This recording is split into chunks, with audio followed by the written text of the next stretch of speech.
한국인의 수면 실태를 잠깐 말씀드릴게요. 자, OECD 주요국의 수면 시간을 지금 보여드리고 있는데요. 2016년 통계를 보면은요, 안타깝게도 우리나라는 대표적인 수면 부족 국가입니다. 그냥 보시기에도 압도적으로 꼴찌죠. 압도적으로. 그러네요. 거의 1시간 차이가 나요. 그러니까. 근데 이거 보면서 혹시 놀라신 분, 우리가 저렇게 많이 자 이렇게 생각하신 분 있죠? 근데 좀 많이 자는 저요. 것 같기는 하는데? 생각보다 많이 자는 것 같아요. 생각보다 많이 자는 평균이니까 그러니까, 7시간 50분이면 누가 도대체 7시간 50분을 자는 거예요? 없는데? 내 주변엔? 그런데요, 이 통계를 보여드렸을 때 우리나라 사람들만 이렇게 안 놀라고요. 해외에 있는 사람들은 야, 한국 사람들 큰일 났다 그럽니다. 진짜? 그만큼 우리나라가 수면 부족에 굉장히 관대합니다. 아까 앞서서 말씀드렸잖아요. 사건 사고들이 수면 부족 때문에 비롯됐다는 말씀을 드리면 많은 분들이 그러니까 정신을 똑바로 차렸어야지 근데 이런 말씀을 하세요. 맞아, 잠을 좀 충분히 잤어야지가 아니라 맞아. 이 수면 부족을 정신력으로 극복할 수 있다. 말도 안 되는 얘기입니다. 그러다 보면은 심리적이고 신체적인 문제들이 엄청나게 많이 뒤따라올 수밖에 없습니다. 맞아. 그래서 제가 지금부터 잠을 못 자면 우리에게 어떤 일이 생기게 되는지 구체적으로 말씀을 드리겠습니다. 오, 기대된다. 제가 아까 OECD 회원국 중에 우리나라가 수면 시간 압도적으로 꼴찌라고 말씀드렸었잖아요. 항상 압도적으로 1위를 차지하는 항목도 있습니다. 그게 바로 자살률입니다. OECD 42개 회원국 중에 자살률 1위, 그리고 10만 명당 24.1명입니다. OECD의 평균 자살률은 11.1명이거든요. 그냥 보시기에도 너무 차이가 많이 나잖아요. 네, 확연하게. 네. 도대체 왜 이렇게 자살률이 높으냐, 이거에 대해서 뭐 제가 원인을 딱 집어서 말씀드리긴 어렵지만 수면 부족도 아주 중요한 원인이라고 말씀드릴 수 있어요. 왜냐하면 수면 부족이 자살 충동을 높이는데 중요한 요인이라는 연구 결과는 이미 많이 발표돼 있습니다. 그래서 윤지성 씨, 네. 잠을 잘 자지 못한 사람들이 이제 자살 충동을 느끼는데요. 어떤 사람들이 더 취약할까요? 오히려 외향적인 사람들이 조금 더 그러지 않을까요? 그래요? 저는 내향적인 사람이 더 그럴 것 같은데. 저도 그 내향이라는 자체가 속으로 그러니까 향하는 거잖아요. 삭히는 포인트가. 것 같아서. 실제 연구 결과를 말씀드릴게요. 외향적인 사람들이 훨씬 더 취약합니다. 그러니까 그럴 것 같아. 그럴 것 같아. 외향적이라는 건 뭐냐면 상대적으로 충동성이 좀 높고요. 그 다음에 인내심이 약간 부족할 수 있습니다. 그러면 수면이 부족할 때 어떤 일들이 생기냐? 이 우리 전전두엽에서 네. 이 제어 기능을 담당하고 있는데요. 여기가 잘 작동을 안 하는 거예요. 그래서 충동 조절 기능이 제대로 작동을 안 한다는 거죠. 감정 조절도 잘 안 되게 되고. 그러면 자살을 생각할 확률은 더 높아질 수밖에 없습니다. 그런 생각이 날 때 눌러줘야 되는데 그게 잘 안 된다는 거죠. 미국의 스탠퍼드 대학교에서 연구를 했는데요. 수면 패턴이 불규칙하면 우울증 여부와 상관없이 자살에 대한 충동이 더 높아진다는 결과도 있습니다. 그 우중이 없어도. 그래서 이제는 수면 부족이라는 게 우리의 생명과 직결된다고 생각하셔야 됩니다. 한때는 질병이라고 생각하지 않았는데 지금은 당뇨병이나 고혈압이나 관절염, 암 이런 것들을 유발한다고 생각하는 무서운 질병이 하나 있습니다. 그게 뭘까요? 불면증? 비만입니다. 비만. 비만. 네, 비만. 비만. 근데 제가 왜 갑자기 비만을 말씀드리냐면 잠을 잘 못 자면 살이 빠지지 않나 이렇게 생각하실 수 있는데 반대입니다. 수면 부족은 비만의 굉장히 중요한 원인입니다. 수면 부족은 호르몬 분비에 영향을 주거든요. 우리 몸에는 그렐린이라는 호르몬하고 렙틴이라는 호르몬이 있습니다. 그렐린은 허기를 느끼게 하는 거. 그 수치를 증가시킵니다. 그러니까 점점 더 배가 고파져요. 그 다음에 포만감을 느끼게 하는 렙틴 수치는 감소시킵니다. 그러니까 배가 불러도 계속 먹어요. 수면이 부족하면 그렇게 된다는 겁니다. 아, 그럴 때 있어, 진짜. 게다가 또 잠을 잘 못 자면 원초적인 욕구를 담당하는 뇌 영역에는 별로 영향이 없는데 아까 말씀드렸던 것처럼 충동 제어가 잘 안 됩니다. 그러니까 계속 먹는 거죠. 오. 실제 연구를 진행해 봤는데요. 참가자들 불러가지고 첫 4일 동안은 8시간 반 자기 합니다. 그 다음에 나머지 4일 동안은 4시간 반만 자기 했거든요. 그리고 먹는 양을 비교해 봤는데 8시간 반 잤을 때보다 4시간 반 자면 하루에 300kcal를 더 먹습니다. 한 끼를 더 먹는 거. 그러게 한 끼를 넘는 300kcal 더 먹는다고 큰일 날까라고 생각하실 수 있는데 1년에 10만 kcal씩 계속 더 드시는 거예요. 그치. 아, 그렇구나. 게다가요, 잠을 못 자면 칼로리가 높거나 당분이 많은 음식 있죠? 이걸 더 먹고 싶어 합니다. 분명해. 맞아. 그래서 야식을 먹고. 또 굉장히 치명적인 영향을 끼치는 게 있는데 치매입니다. 치매요? 치매. 철의 여인이라고 불리는 마가렛 대처. 네. 하루에 4시간만 잤습니다. 그러면서 업무에 몰두했다고 알려져 있는데요. 마가렛 대처는 나중에 말년에 뇌졸중 그리고 치매로 고통을 받았었고요. 그 다음에 하루에 한 4-5시간만 잔다고 알려진 로널드 레이건 전 미국 대통령 있죠. 마찬가지로 치매에 걸려가지고 나중에 본인이 대통령이었다는 사실도 잘 모르는 상태로 안타깝게 죽음을 맞이했죠. 아이고. 물론 제가 여기서 수면 부족이 치매의 가장 중요한 원인이다라고 말씀드리는 건 아닙니다. 하나의 원인일 수 있다라는 얘기인데 네. 왜 그러냐 하면요. 치매 중에 특히 알츠하이머 있죠. 네네네. 알츠하이머를 유발하는 요인이 무엇인지를 지금 연구진들이 많이 밝혀놨습니다. 그 대표적인 원인이 아밀로이드 단백질의 변형이거든요. 그래서 수면을 제대로 취하지 못하면 이 아밀로이드 단백질이 변형되면서 뇌에 자꾸 쌓여가고요. 그게 끈적거리는 덩어리를 형성해가지고 주변에 있는 뇌세포를 죽입니다. 그래서 치매로 이어질 수 있는데 충분히 자면 어떻게 되냐? 우리가 자는 동안 뇌를 청소를 해줍니다. 글림프 시스템이라는 게 있는데요. 이게 뇌를 청소하는 시스템이거든요.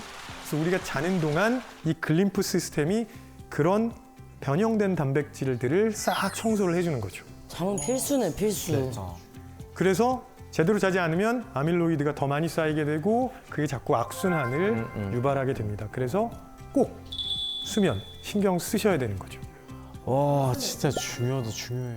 자, 그러면 민주사회 시민으로 살아가려면 네. 사회적인 참여를 해야 되잖아요. 그렇죠. 잠을 잘 자지 못하면 근데 이것도 잘 못하게 됩니다. 아주 재밌는 실험인데 이제 표준 시간대라는 게 있잖아요. 근데 표준 시간대는 꽤 넓으니까 가장 동쪽에 사는 사람들은 아침에 해가 일찍 뜨죠. 가장 서쪽에 사는 사람들에 비해서 대략 계산을 해보면 가장 동쪽에 사는 사람들의 수면 시간이 한 20분에서 25분 정도 짧아집니다. 해가 너무 일찍 뜨니까. 그래서 이걸 가지고 미국과 독일에서 아주 대규모 데이터를 모았습니다. 어떤 일이 일어날까 봤더니 네. 개인적인 행동에는 전혀 문제가 없습니다. 예를 들어서 일하는 시간, 먹는 시간, 일상을 보내는 시간 이런 거에는 영향이 없는데요. 네. 가장 대표적으로 투표율이 떨어집니다. 아 참여를 안 하는구나. 그건 신기하다. 투표하려면 자기의 시간과 에너지 투자해야 되고요. 그 다음에 이것저것 해야 될 일 많지만 가야 되잖아요. 네. 그 다음에 고민도 많이 해야 되고요. 맞아요. 이런 걸 못 한다는 거죠. 그래서 동참하는 비율이 낮아집니다. 신기하다. 자, 그러면 만약에 이렇게 소중한 잠을 아예 자지 않으면 어떻게 될까요? 아예 안 자면? 잠을 아예 자지 네. 않는다. 실제로 기네스에서 여기 도전한 소년이 하나 있었습니다. 랜디 가드너라고. 안 자는 거예요? 1965년이었고요. 이 당시에 17살 고등학생이었는데 이 실험을 하려고 264시간, 264시간이요? 그러면 며칠이야? 10하루 동안 안 자고 버틴 겁니다. 10하루 동안. 독하다. 아 진짜. 저 정도 되면은 집 전화번호도 생각 안 날 것 같지 않아? 그럴 것 같아. 비밀번호라든지. 실제로 그랬습니다. 3일째 됐을 때 우울하다고 얘기했고요. 네. 어떡해요? 그다음에 굉장히 예민해지고 그다음에 까칠해지고 화도 많이 내고 이렇게 됐죠. 아마도 전전두엽의 제어 기능이 잘 작동을 안 하니까 그렇게 됐을 거고요. 5일째는 조현병 증세를 보이기 시작합니다. 게다가 방향 감각 잃어버리고 편집증, 피해망상 이런 증상이 나타났어요. 실제로 라디오 방송 진행자가 나 잡으러 오는 것 같다고 굉장히 무섭다 이런 얘기를 했었고요. 그 전에는 그럼 잘 잤을 때는 그런 게 그런 아예- 일이 없었죠. 아 진짜요? 네네. 그리고 일주일 지났을 때는 운동 기능이 상실이 되고요. 발음도 잘 못하게 됩니다. 그리고 11일째 아무런 감정이 없는 인형처럼 됐어요. 그래서 중단시켰던 거죠. 랜디의 이야기를 들어보면 뇌를 막 사포로 긁는 듯한 느낌을 느꼈다고 하더라고요. 무섭다. 물론 다행스럽게도 이 실험이 끝난 다음에 한 15시간 동안 통잠 자고 나서 원래 상태로 돌아오긴 했습니다. 우와, 자니까 또 네, 돌아오는구나. 잠이 얼마나 우리에게 중요하고 필수적인 행위라는 걸 정말 랜디 가드너가 몸소 보여준 거죠. 자, 그러면 11일 264시간이라는 랜디의 기록은 이후에 깨졌을까요? 그걸 누가 어떻게 깰것 깨냐고 같은데. 안될 것 같은데요? 이 랜디 가드너 이후로 기네스 세계기록위원회가 이거 하면 안 된다라고 해서 이 기록은 아예 중단시켜버려요. 아, 금지시켰구나. 그 인지가 좋구나. 아, 도전이 안 되는구나. 교수님께서 그 생명윤리위원회에 네네. 계시잖아요. 네. 저런 실험을 만일에 강행을 한다 하면은 최대 며칠까지가 리밋이라고 보시나요? 아예 불가요. 아예 불가로. 우리는 자고 있으면 아무것도 안 한다고 생각하잖아요. 네. 맞아요. 그렇게 말하니까. 그런데 자는 동안 휴식만 취하는 게 아니고 훨씬 더 많은 일을 합니다. 아무것도 안 하는 것처럼 보이지만 뇌에서는 엄청나게 많은 변화들이, 특히 생리적인 변화들이 끊임없이 일어나고 있습니다. 잘 자면 암기력이 좋아집니다. 진짜요? 이렇게 두 집단으로 나눕니다. 김경일. A그룹, 김경일 B그룹. 100명. 그 다음에 정오에 12시에요. 불러가지고 얼굴이랑 이름이 적혀있는 100개 쌍을 학습하게 합니다. 그리고 나서 시간을 쭉 흐르게 한 다음에 저녁 6시가 되죠. 네. 저녁 6시가 됐을 때 또 새로운 100개 얼굴과 이름쌍을 학습하게 합니다. 네. 자, 근데 A그룹과 B그룹은요, 차이가 하나 있습니다.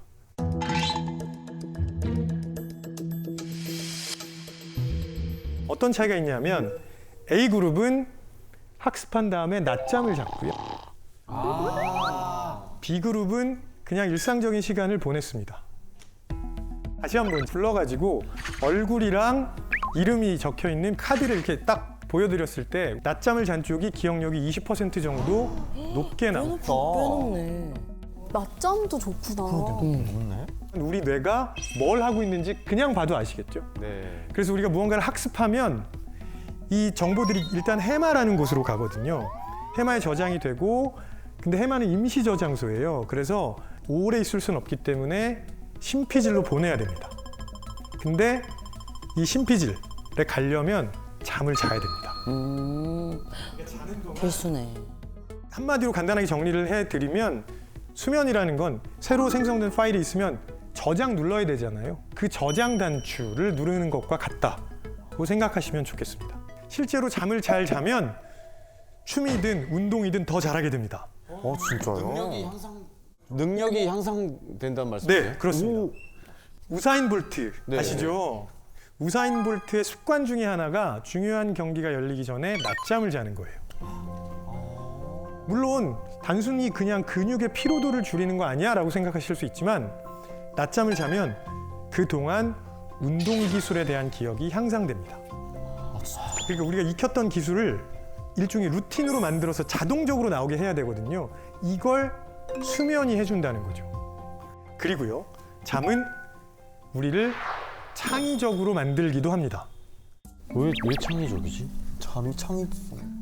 창의성을 떠올릴 만한 여유가 생기는 건가? 폴 맥카트니가 작곡한 비틀즈의 명곡 네네네. Yesterday 이거 있죠. 네. 네. 그 다음에 소설 프랑켄슈타인, 트와일라이트 이런 것들 공통점이 하나 있습니다.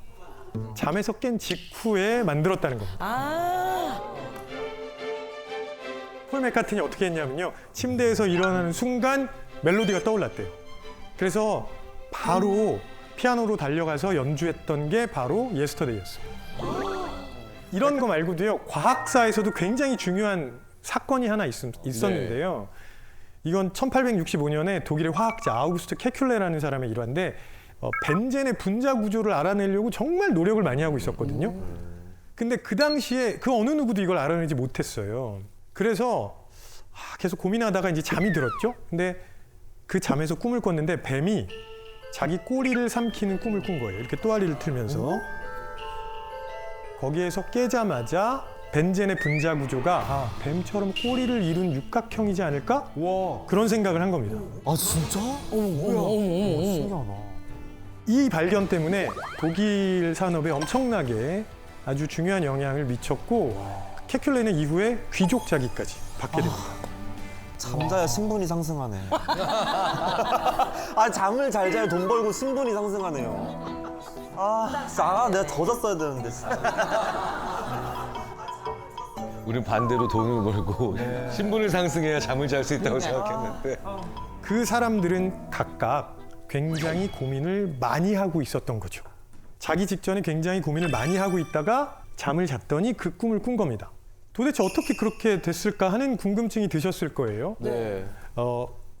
우리가 이렇게 깨어 있잖아요. 그럼 우리가 무슨 생각이 떠올랐을 때 동시에 뇌 실행제어 회로라는 게 같이 활성화되면서 내가 지금 한 생각이 현실적으로 실현 가능성이 있는지 없는지를 검사합니다.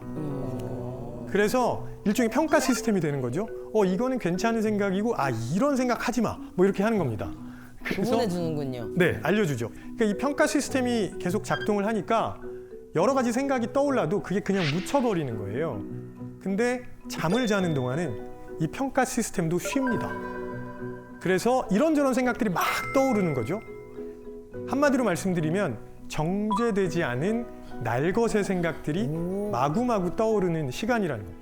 그래서 우리가 자는 동안 뇌는 이렇게 새롭게 받아들인 정보들 사이에 연결고리들을 만들고요. 그 다음에 자유롭게 연상도 하게 됩니다. 그러면 상호작용이 일어나면서 원래 있던 것도 새로운 각도에서 볼 수 있게 되는 거죠. 이게 바로 새로운 생각, 창의적인 생각을 하게 만드는 방법이거든요.